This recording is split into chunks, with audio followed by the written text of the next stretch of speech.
আমি কে?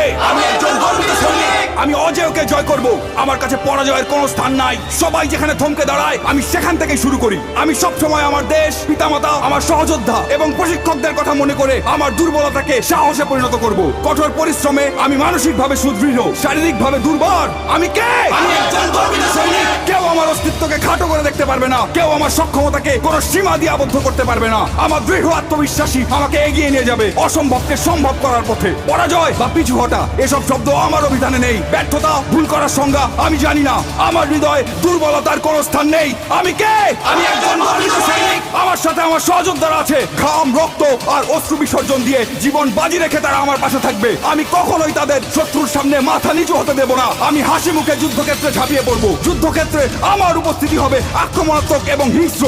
শত্রু আমাকে দমিয়ে রাখতে পারবে না। আমি কে? আমি একজন গর্বিত সৈনিক। আমি যুদ্ধক্ষেত্রে শুধু বিজয়ের অর্থ বুঝি। পরিস্থিতি যতই খারাপ হোক না কেন, আমার হাত পা গুলো দুর্বল হয়ে পড়লে আমার মানসিক শক্তি আমার শরীরকে এগিয়ে নিয়ে যাবে। কিন্তু আমি কখনোই আত্মসমর্পণ করব না। আমি সর্বদা আমার দেশের সম্মান, গৌরব এবং মর্যাদা সমুন্নত রাখবো। আমি কে? আমি বাংলা মায়ের একজন গর্বিত সৈনিক। দেশ আমাকে স্মরণ করবে, ইতিহাস আমাকে স্মরণ করবে। আমি কে? আমি একজন গর্বিত সৈনিক।